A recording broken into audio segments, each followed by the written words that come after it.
मीराबाई अपने पूर्व जन्म में एक माधवी नाम की दासी, माधवी नाम की एक सखी है। ठाकुर जी एक दिन खेल रहे सब सखान के संग, और खेलते खेलते इतने में श्रीदामा भागन लगो। ठाकुर जी बोले, ए श्रीदामा कहां को जा रहे है? श्रीदामा बोलो, लाला ससुराल जा रहा हूं अपनी। ठाकुर जी बोले, नंदगाम सुनो, बरसानो सुनो, वृंदावन सुनो, गोकुल सुनो, जे ससुराल कौन सा गांव है भैया? श्रीदामा हंस के बोलो, लाला ससुराल गांव को नाम ना है। तो बोले, फिर कहा है ससुराल? बोले, जब ब्याह है जाए ना तो अपनो घर तो पीहर है और पत्नी को घर जो है का वो ससुराल है। ठाकुर जी बोले, जे पत्नी कौन होवे? बोले, लाला जैसे नंद बाबा की तेरी मैया यशोदा पत्नी है, ऐसे ही मेरो ब्याह है रो, मैं वो पत्नी लेवे जा रहा हूं, तो पत्नी के घर को ससुराल के में। ठाकुर जी गए श्रीदामा के पास, ओए श्रीदामा मेरो ससुराल कौन सो है? मेरे ससुराल को नाम बता। श्रीदाम बोलो, मुंह का पता तेरा ससुराल कौन सा? तेरी बहू जहां की होगी वही तेरा ससुराल। बोले, मेरी बहू कहां है? श्रीदामा बोलो, लाला मुंह मत पूछे, मैया तो जाके पूछ। ठाकुर जी तो आज पहुंच गए सुबेरे ही, और यशोदा मैया से जाकर के रोने लगे। मैया बोली, काय गुरो रा लाला? बोले, मैया तेने मोते इतनी बड़ी बात छिपाई। मैया बोली, कहा छुपा दियो मैंने? बोले, तेने मेरी ससुराल को नाम ना बतायो आज तक। मैं 3.5 बरस को बूढ़ा है गो, अभी तक मो मेरी ससुराल ना पतो, और वो श्रीदामा अपनी ससुराल गए बहू लेवे। यशोदा मैया बोली, लाला तेरी संगत सुधारनी पड़ेगी, सबरे सखा तो दिन ब दिन बिगाड़ते जा रहे हैं। लाला तूने एक बड़ो है जा, तेरी ससुराल है जाएगी। ठाकुर जी बोले, बड़े कैसे हूं मैं? बोले, जब खुद दूध पीन लगेगो, खुद नहान लगेगो, खुद तैयार है जाएगो, घर के सब काम अन्य करन लगेगो, तू बड़ो है जाएगो, तेरो ब्याह करा दूंगी। महाराज वही दिना ठाकुर जी गए, अपने सबरे पुराने लत्ता कपड़ा लेकर के आए, धोन लगे उन्हें, अपने आप दूध पीन लगे, अपने आप भोजन करन लगे, अपने आप ही ऊट पटांग श्रृंगार करन लगे। शाम को बोले, मैया मैं बड़ो है गो, अब ब्याह करा दे मेरो। मैया बोली, वाह दिन में ही बड़ो है गो तू। मैया तो बोले, मैया देख तू बात ने मत बदले, बार बार मोते कह तू ऐसो कर तो ब्याह कराऊंगी, बड़ो है जा तो ब्याह कराऊंगी। अब सब काम मैंने कर दिए, घर के सब काम काज करन लगो मैं, देख अपनो श्रृंगार खुद करके आऊं, देख कैसो लग रहा हूं मैं। मैया बोली, ओठ वारी चीज आंखन में लगा के आयो, आंख वारी ओठन में लगा के आयो, यूं करो बड़ो है गो मैं।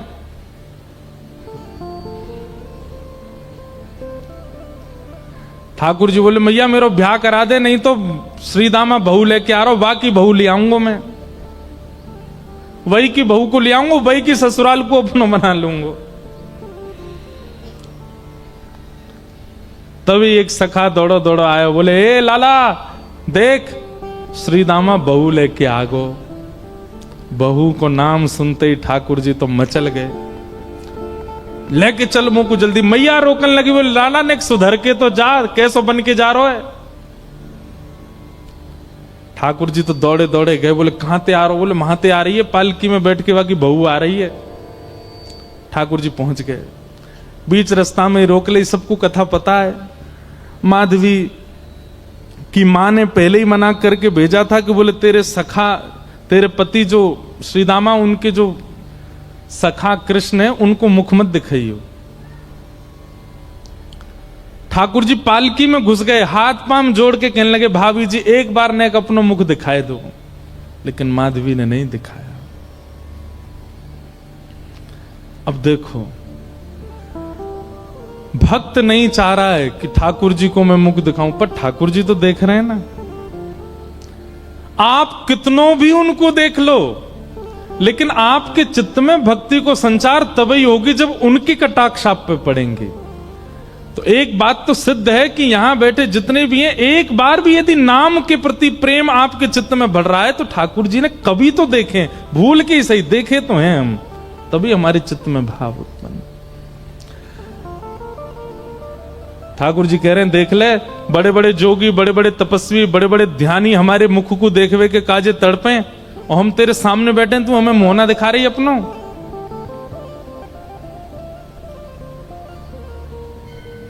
माधवी ने मुख नहीं दिखाया। ठाकुर जी बोले ठीक है, तड़पेगी मुख को देखवे के काजे। माधवी बोली मोए ना तड़पनो, मेरे पास मेरो खसम है, वही देख लूंगी, तुम्हें काहे को देखना। ठाकुर जी बोले वचन दे के जा रहा हूं, तड़पेगी। जैसे छोटे से बालक कभी कभी बड़ी बड़ी बात करते हैं तो बड़े लोग उसको मजाक में लेते हैं, ऐसी माधवी ने भी मजाक में लिया, देखा ही नहीं ठाकुर जी को। लेकिन ब्रज वृंदावन में तो और कोई काम ही नहीं। या दो हने बहनने मथनो पलेपो प्रेंखे खनार भरुदितो क्षणमार जनादो। श्री शुकाचार्य जी वर्णन करते हैं वृंदावन में कैसी स्थिति है।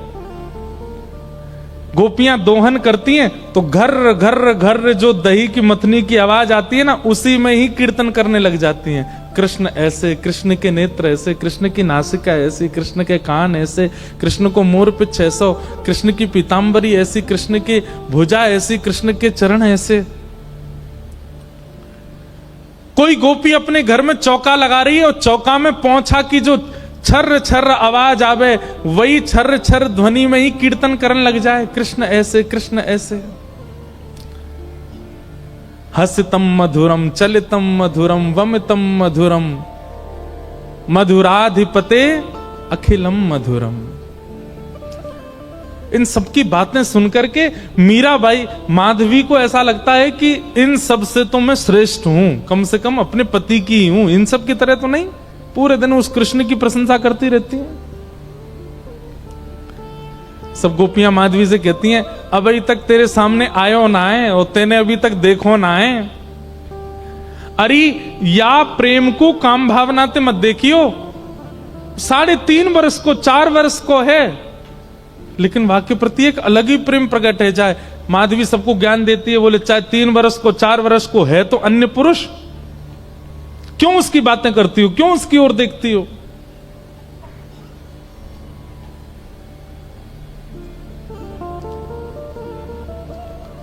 लेकिन 24 घंटे गोपियों के बीच में रहती माधवी को और कोई चर्चा ही नहीं सुनाई देती। सब केवल कृष्ण की बात करती हैं, जल भरती हैं तो बैठती हैं तो भोजन बनाती हैं तो बतियाती हैं तो श्रृंगार करती हैं, तो हर समय कृष्ण कृष्ण कृष्ण कृष्ण। माधवी ने कुछ समय अकेले रहने का भी प्रण लिया, लेकिन अकेले रह नहीं सकती, जंगल है, कहां अकेली जावे, जाना पड़ता है उसको। अब यहां देखो, माधवी चाहती नहीं है ठाकुर जी के सन्मुख आना, वो चाहती नहीं चर्चा सुनना, लेकिन ठाकुर जी चाहते हैं ना। बस यही हमारी भक्ति का भाव है, ठाकुर जी बस चाह जाए हमारे लिए। अभी वो चाहे नहीं है, अभी तो प्रयास हमारी ओर से चल रहा है। जिस दिन उनका प्रयास हो गया उस दिन हमारी भक्ति सार्थक हो जाएगी, और वो प्रयास हमारे लिए करें, उसी के लिए सब नियम है।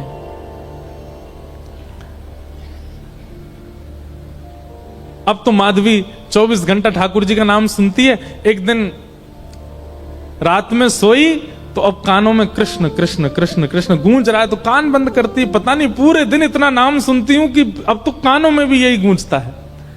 कान बंद करके सोती है तो स्वप्न में कृष्ण ऐसे हैं। अब कृष्ण देखे नहीं है, लेकिन उसको श्याम वर्ण, पीली पीतांबरी, वंशी, मोर पिछ सब अनुभव होता है। उठ के बैठ जाती है, नेत्रों को मीटती है, क्या करूं मैं, नहीं चाहती है स्वप्न मुझे आवे।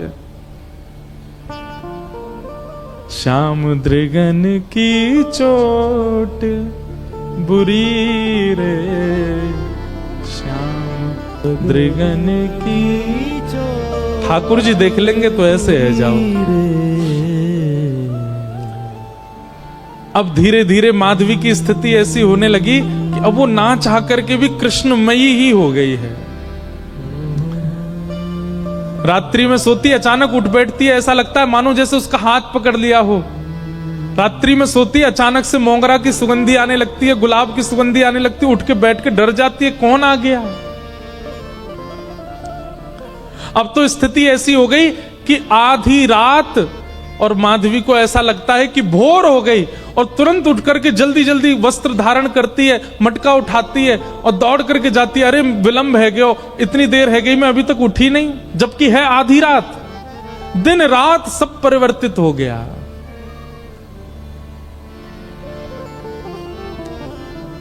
पहुंच गई यमुना तट, और यमुना तट जाकर के देखा एक भी गोपी नहीं है। तो माधवी को लगा कि मैं विलंब से आई हूं, सब शायद जल भर के चली गई हैं।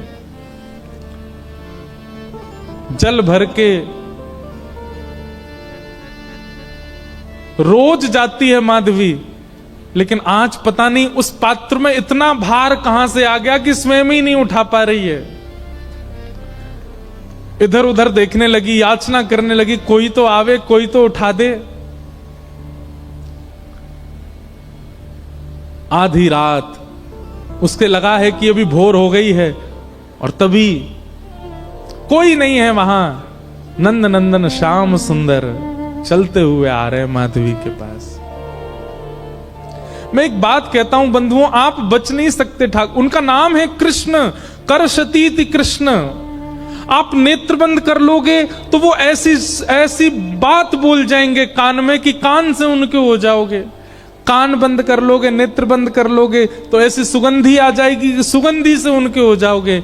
नाक, आंख, कान सब बंद कर लोगे तो आपके अधर पर एक ऐसा रस टपका देंगे कि उससे उनके हो जाओगे। मुख भी बंद कर लोगे तो केवल एक उंगली से आपका स्पर्श करके चले जाएंगे, स्पर्श से उनके हो जाओगे। कहां तक बचोगे?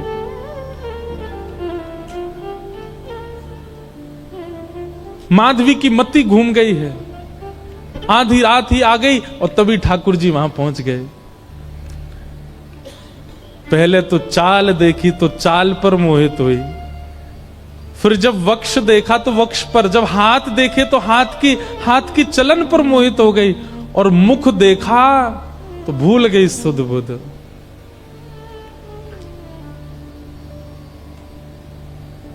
ठाकुर जी आए और आकर के मंद मुस्काए के बोले, हेरी गोपी उचाए ना पा रही, चल ले मैंने एक हाथ लगा दूं, उचाले याकू।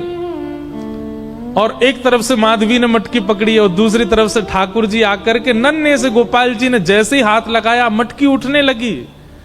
लेकिन मटकी पर नेक सहारा देते माधवी रख लेती, ऐसा नहीं। ठाकुर जी मटकी उछा के, जैसे जैसे मटकी उछ रही है वैसे वैसे ठाकुर जी लंबे होते जा रहे हैं, और बिल्कुल माधवी के नेत्रन के सामने आकर के खड़े है गए। कटाक्ष नेत्रों के सामने कोई गोपी टिक नहीं पाती, और माधवी को ठाकुर जी प्रत्यक्ष देख रहे हैं, सामने खड़े है के। और वो एक क्षण के लिए जो रूप माधुरी का दर्शन हुआ, वो दर्शन देकर के ठाकुर जी खिलखिल करते हुए भाग गए वहां से। अब माधवी चाहती है कि पीछे भागे, लेकिन पैर स्तब्ध हो गए। माधवी चाहती है कि चिल्लाए कि रुक जाओ, पर बोल नहीं पा रही है। माधवी चाहती है कि इधर गए मैं नेत्र घुमा करके देख लूं, पर नेत्र घूम नहीं पा रहे। पूरा शरीर मानो जैसे एक स्थूल स्तब्ध एक मूर्तिमंत की तरह खड़ा हो गया है। केवल नेत्रों से अश्रु गिर रहे हैं, कुछ नहीं कर पा रही, बेसुध है माधवी।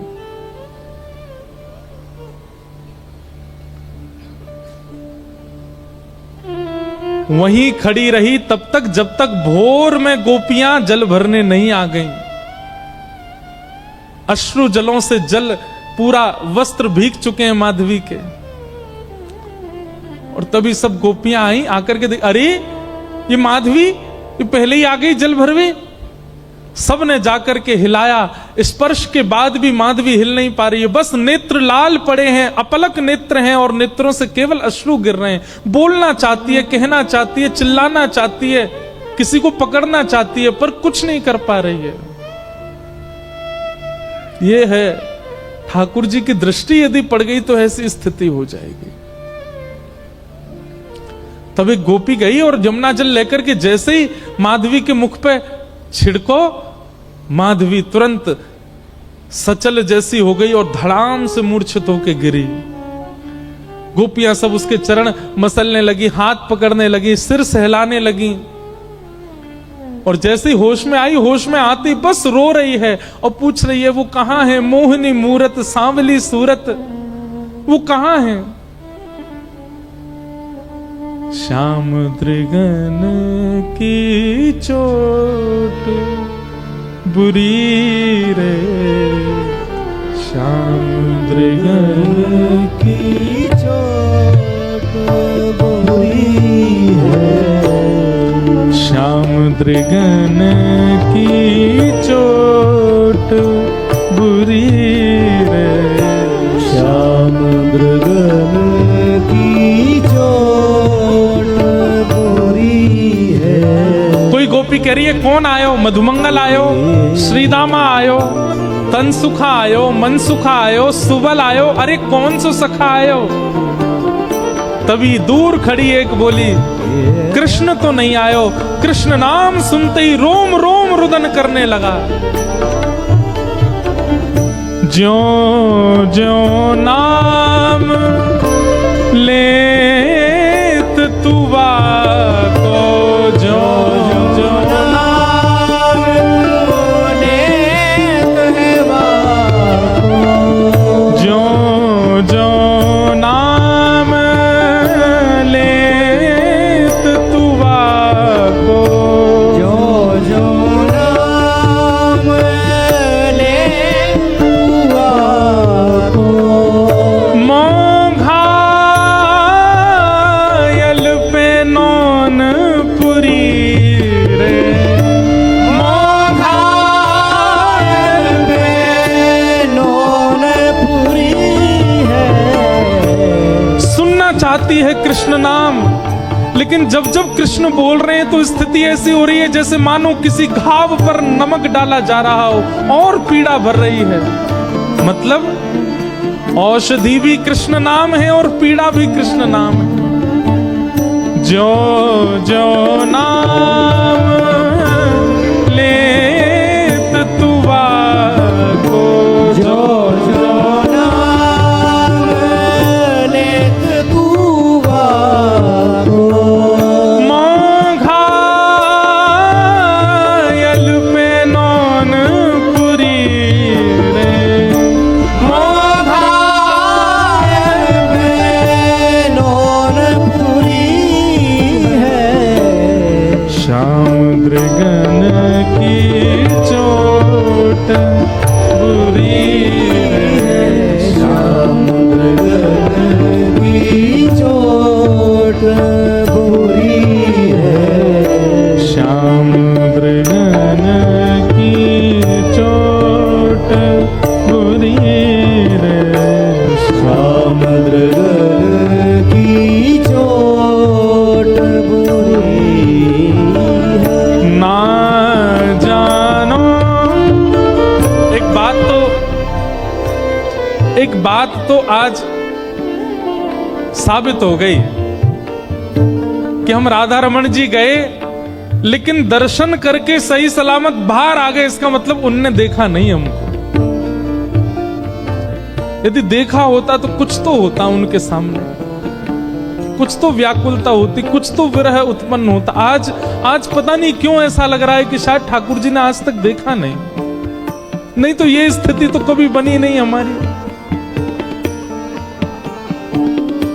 श्याम दृगन की चोट बुरी रे, श्याम दृगन की चोट बुरी है। ना जानो अब सुध बुध मोरी, ना जानो अब सुध बुध मोरी, ना जानो अब सुध बुध मोरी।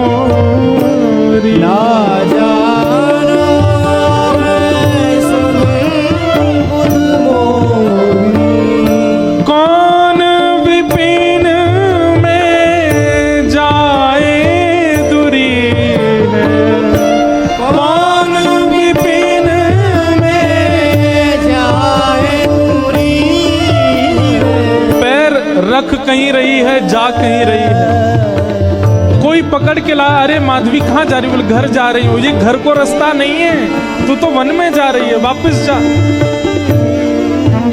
ना जानो सुध बुध अब मोरी, ना जानो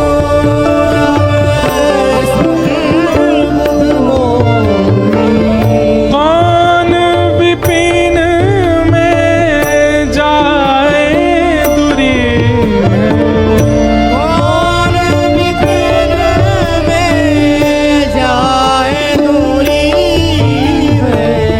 श्याम मृगन की चोट बुरी है,